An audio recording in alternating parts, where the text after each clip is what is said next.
This is part 2 of a 3-part series with maritime lawyer and advocate Ryan Melogy, where we unpack what really happens at sea when abuse, silence, and power collide, and what it takes to stand up against a system that protects it.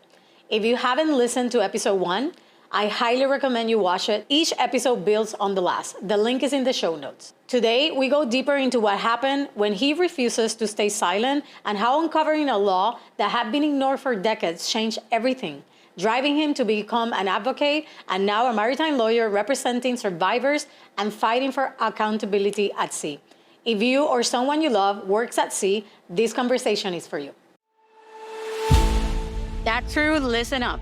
I know firsthand how limited a vessel's medical insurance can be. This is why you need reliable medical coverage. Moore Dixon offers comprehensive global insurance tailored for yachties, covering everything from emergencies to routine checkups with flexible options and a single point of contact. Moore Dixon has been voted Best Health and Medical Insurance by captains and crew, including myself. Don't wait until the unexpected happens. Get covered today. Visit mdbl.im or email them at inquiries@mdbl.im for a free quote.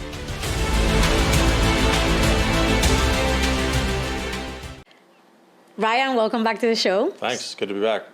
So on the last episode, we talked about the abuse you and others experienced at sea, how reporting it exposed what has been called one of the biggest cover-ups in the U.S. maritime history.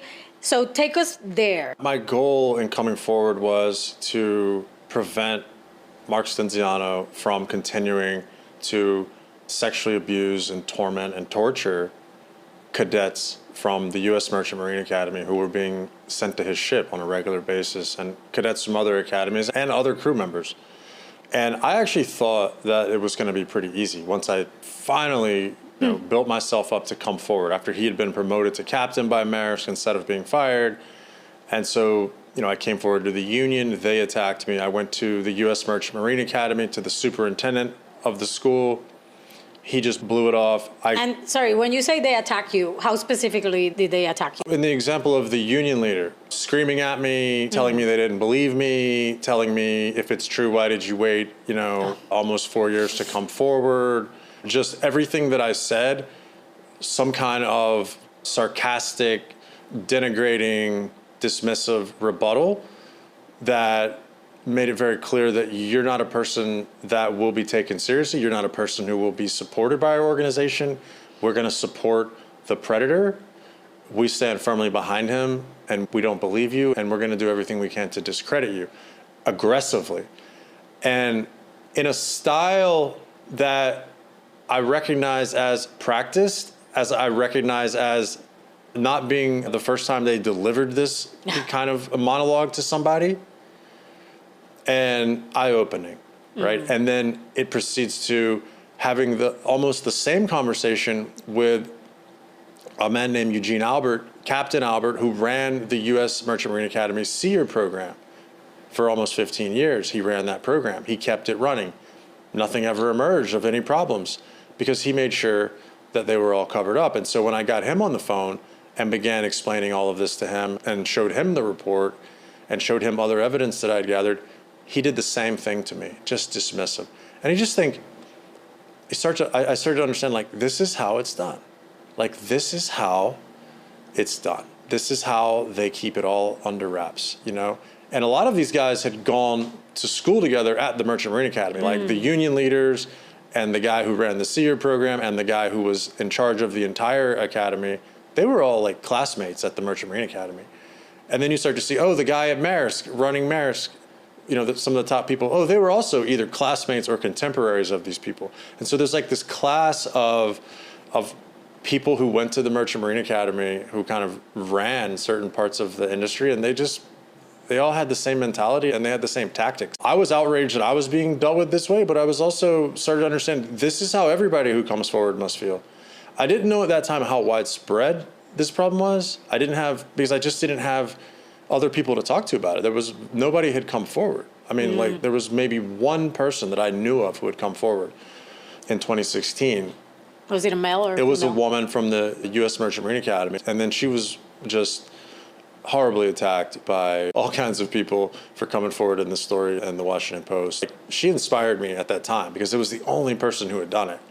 And so I thought a lot about her and her experience, and I began to have the same experience. At some point, I remember you telling me this previously, that you were taking an exam for your chief mate license, and then you're studying actually, and you came across a law that changed everything. Right. So like this is around the exact same time that I'm starting to report, and yeah, I was studying for the chief mate's exam. There's a question bank with thousands of multiple choice questions, and I'm just going through them, trying to memorize them. And I come to this one, and it says, "What is the penalty for the master or person in charge of a U.S. flag vessel who fails to report an allegation of sexual assault to the U.S. Coast Guard in accordance with 46 United States Code 10104?"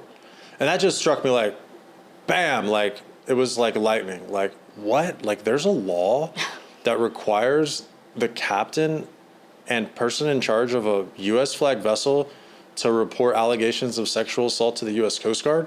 Like, it just immediately, like, did they report my allegations to the U.S. Coast Guard? And I'm like, I'm almost certain they didn't. But what was also shocking were the answers to the questions, which were like a year in prison, charged with accessory to sexual assault, some like weird answers, and then $5,000 civil fine. And the answer was a $5,000 civil fine. So it was like mind blowing on multiple levels, right? It's like mind blowing that this law exists, mind blowing that I'm almost certain they did not report this to the U.S. Coast Guard in accordance with this law, and then mind blowing that like the only thing that could happen to them is get fined $5,000. Of course they're not going to report it to the Coast Guard. And I started to like connect dots, and I started to realize that I was working on something really big. You know, I started to go, okay, so what's really happening? So I tracked down the history of this law, and it was fascinating. Like, it had been on the books, it had been federal law for 30 years, or almost 30 years at that point.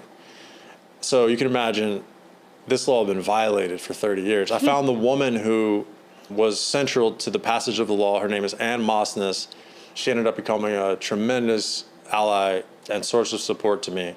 And she told me the whole story. She fought for 10 years with all these other women in the Women's Maritime Association to get this law passed. And then when it got passed, they were celebratory. You know, it was such an achievement.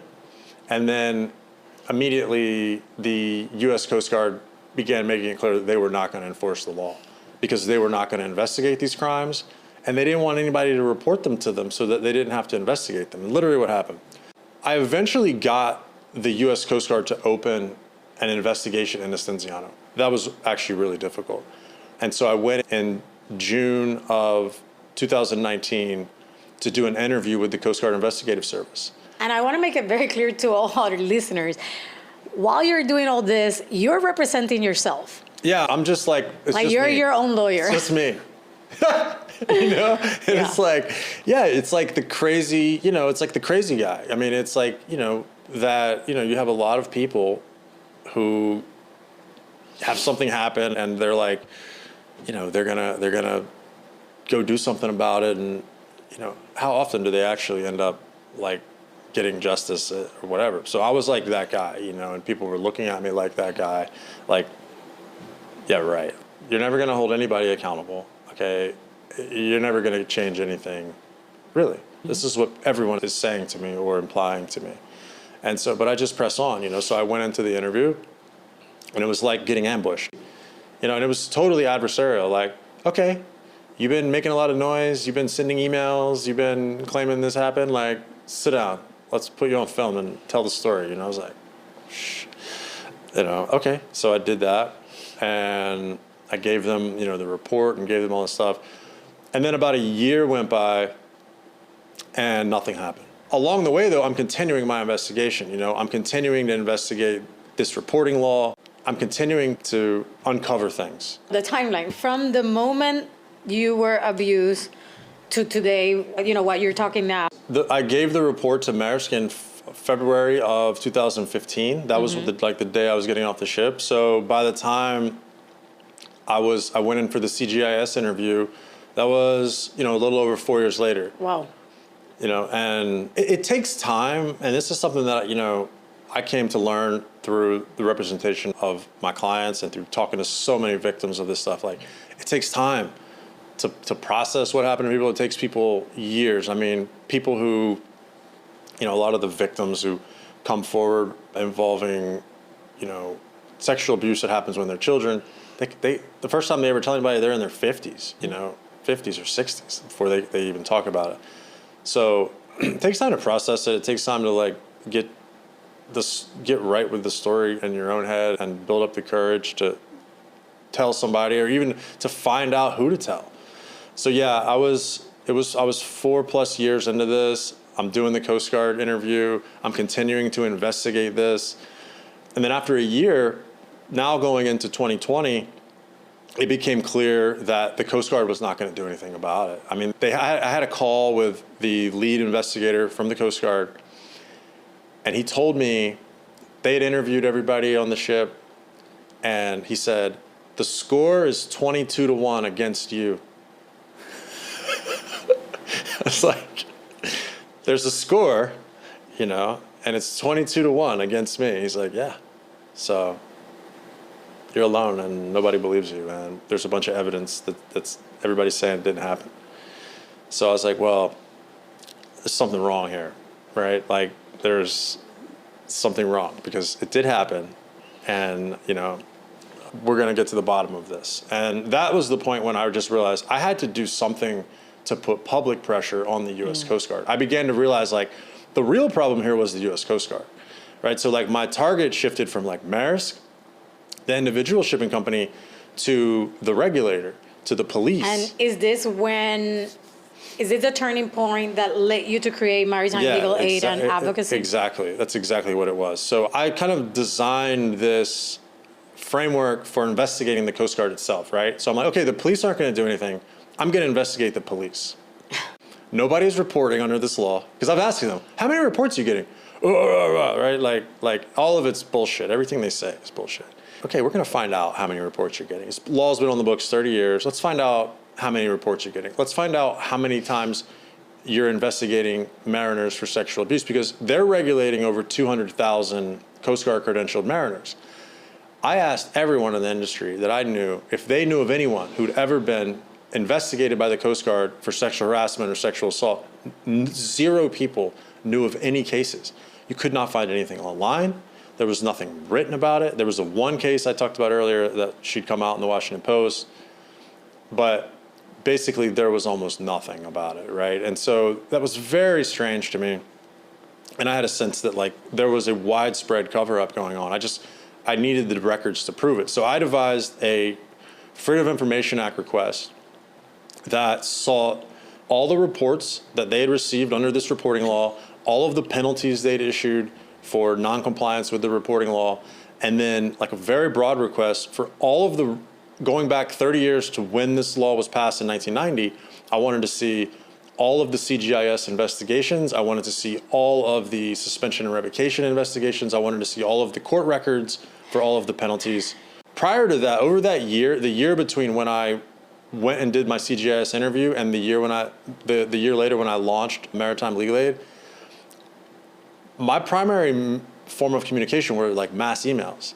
I was writing a lot of emails to all the powerful people in the industry, right? Laying out all of the things. I would discover some new thing of how things were working, and then I would write a long email about it. I would write a 10,000 word email and send it to the leaders of all these departments and all these people in Congress and all the peoples at the academies and the companies.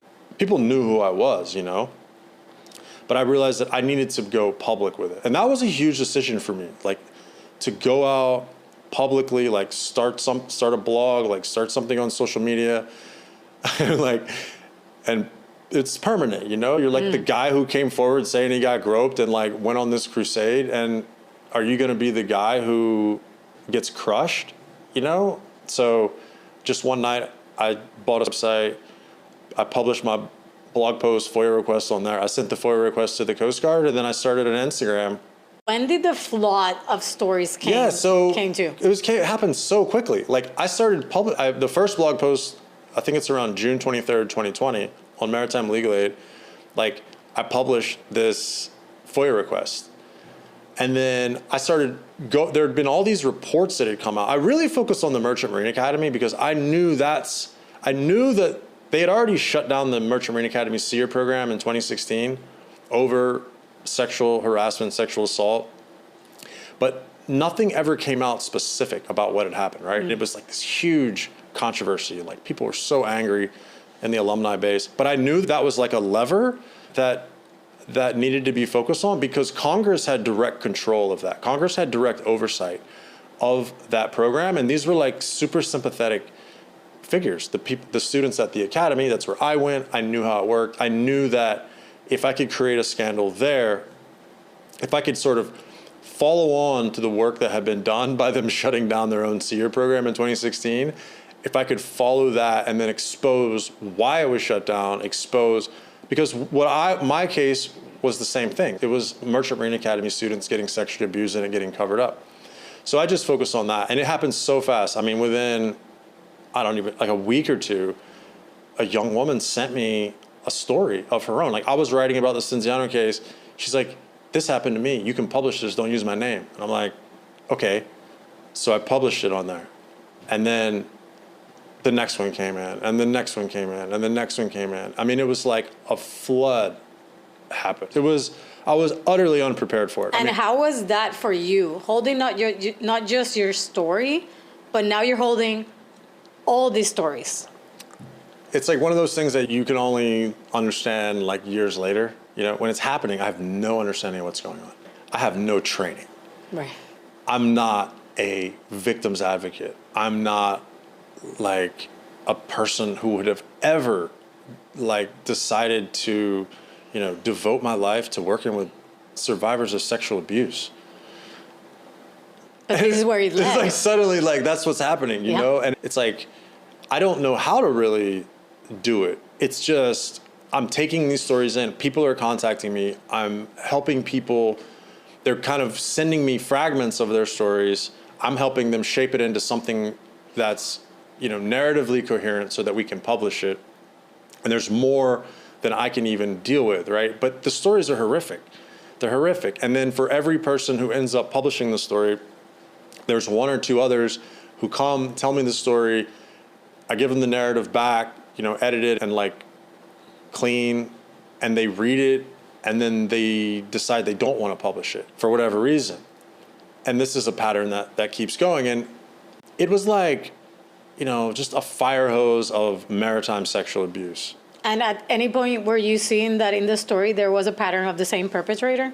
Because at least in yachting, it's very common. There was a pattern where people came forward about Cinziano, and what ended up happening crazily is like launching Maritime Legal Aid.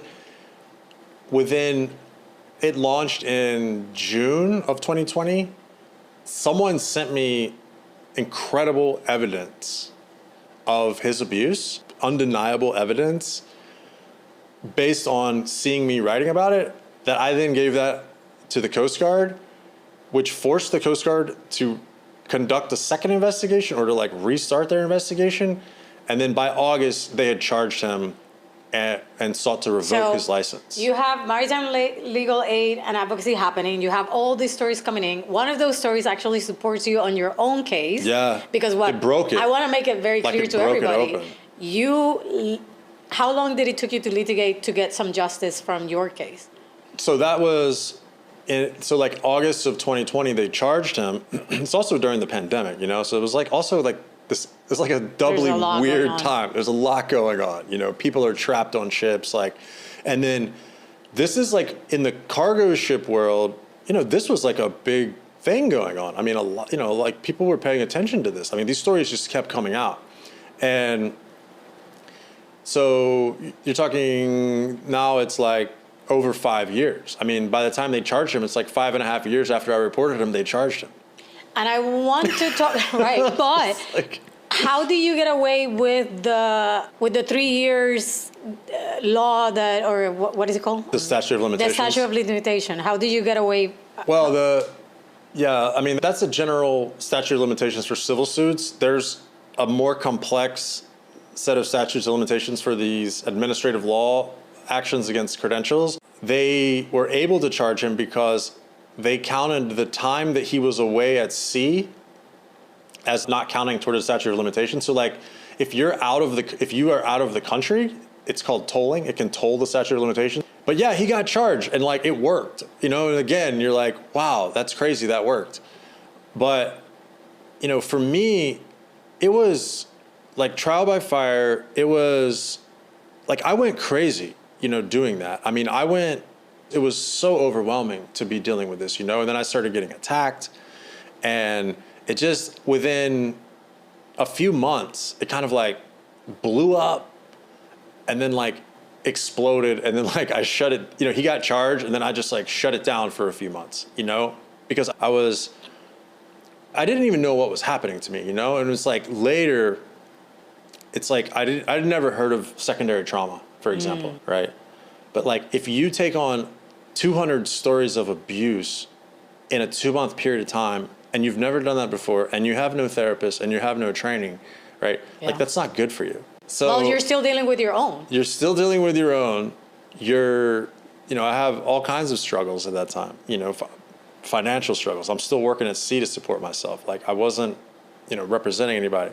One of the things though that happened in that, you know, initial blow up of Maritime Legal Aid was, I mean, obviously I learned a lot. Like I learned how widespread this problem was. You know, it was like, wow, man, this is like a huge problem. And the other thing was, one of the people that came to me was a student at the academy, and she told me that the year before she had been at sea during a sea year, and the captain had invited her and her sea partner to his stateroom to sign some papers, have a drink, and ended up that he drugged her and raped her. And I talked to her mom. She gave me his name. I just Googled his name, and the first thing that came up was like his mugshot from prison, where he'd been in prison for 2 years on charges related to raping a woman in Florida years earlier. That was a turning point in my life. I mean, her story, the fact that this guy was able to get out of prison and command an American flag cargo ship, and my school, the U.S. Merchant Marine Academy, was sending female cadets to his ship. Labor unions were sending female seafarers to his ship, and he was drugging these women and raping them on his ship at sea with this background that he had, that was the first thing that came up on Google. This was like, I say that for me, and I had made a lot of mistakes in the way that I had operated Maritime Legal Aid. I mean, I released a lot of anger. It was a very spontaneous thing that just kind of, you know, I didn't know how to handle or really where it was going. But this became a turning point, and it became like, for me, like a holy war. You know, I decided then that I was going to commit my life to getting justice in this case, to stopping this guy, and to changing this industry, and that, you know, I was prepared to die to do it. I mean, I really was like that. I was like, I just don't care anymore. And this is when you go from advocate to a maritime lawyer on a global stage. I would say that was really like I wasn't the maritime lawyer yet. That was another year ahead of me. That's when I became like hardcore, fanatical, holy warrior on this issue. And it was then from there to learning how bad it was. Like, I didn't know how bad it was, but it confirmed all of my like worst suspicions about how bad it was. Like, it's that bad. There's like convicted rapists drugging and raping women on American ships, like with impunity, and everyone who should be doing something to stop it, including the police, including the prosecutors, are facilitating the crimes. This is actually what's happening. You know, and like, you tell this to people and they're like, yeah, right. I'm like, this is really what's happening. I knew what was happening to the women at the Merchant Marine Academy who were getting sent out to sea. I knew how bad it was. I knew that there were monsters out there and that they were drugging and raping women, these young women who were out there to serve their country. Okay. So over the next year, you know, I had a lot of mental health struggles. I was drinking a lot. I eventually, the union prevented me from shipping out of the union. That ended up in a big fight with the National Labor Relations Board. So I wasn't able to make money anymore. I was living in a van. People were looking at me like, dude, like, you were top of your class at Kings Point. You went to one of the best law schools in the country. You worked at one of the best law firms in the country. You're living in a van, ranting and raving about some big conspiracy in the maritime industry. Like, you've gone fucking crazy. Mm-hmm. Like, really, like, what are you doing, man? Like, this is madness, you know? You've lost it. And, you know, those doubts, like, came into my head a lot, obviously. You know, I mean, I would look around sometimes and be like, you know, I chose this, but, like, I'm not sure, you know, if this is going to work out. So it was a really difficult, dark journey. And the moment where all of these people came forward with their stories, it stopped, you know, that momentum. Like those things, and I've seen it happen a few other times. I saw it happen with the Coast Guard. I've seen it happen in other countries and little Me Too things that pop up. They pop up. There's a moment. People, you know, there's like a group mentality. People feel empowered to share these things. And then it dies down, you know, and that's what happened. And so, like, I continued to press on with Maritime Legal Aid. I continued to try to find people who were willing to tell their stories, and they sort of trickled in. And then in a year later, in September of 2021. Is that when Hope Hicks' story comes Yeah, through? so I got a couple people who were willing to share their stories, a current student at the academy, we shared his story. And then a guy who had been at the academy in the 1950s got one of my emails and emailed me back saying, like, yo, this happened to me in like 1956. I was on this, you know, Mormac line ship, and the captain was a sexual predator, and he was like molesting my sea partner, and then he came into my room while I was showering and like tried to touch me. It's like, oh wow, yeah, this is like nothing new, right? Like this has been going on since there's been ships. But but I asked him, could I publish his story? He's like, yeah, well, my sea partner's dead, and I don't care if you publish it, so sure, publish it. So I published that story in September of 2021. Then Hope Hicks reached out to me. She saw that, and that, for whatever reason, she was at the beginning of her senior year at the U.S. Merchant Marine Academy, and she sent me a message saying, I read that, and, you know, I was raped at sea, and told me about what happened to her, some horrible details. And she said, you know, you can publish this, don't use my name. And I was like, okay, we need to talk. To you listening, especially if you're working at sea, I want you to know that change is possible and it's already happening. But what you heard today is also the reality of what can happen after someone speaks up and the way that comes with it. And also, what becomes possible when someone chooses not to back down. If you haven't watched episode 1, I'll recommend starting there. It all builds, and the link is in the show notes. This is part 2 of a 3-part series with maritime lawyer Ryan Melogy. And in the next episode, we go into what happens when that story turns into action and the fight for accountability begins. And why understanding this matters, because what happened here has already led to stronger protections for you at sea.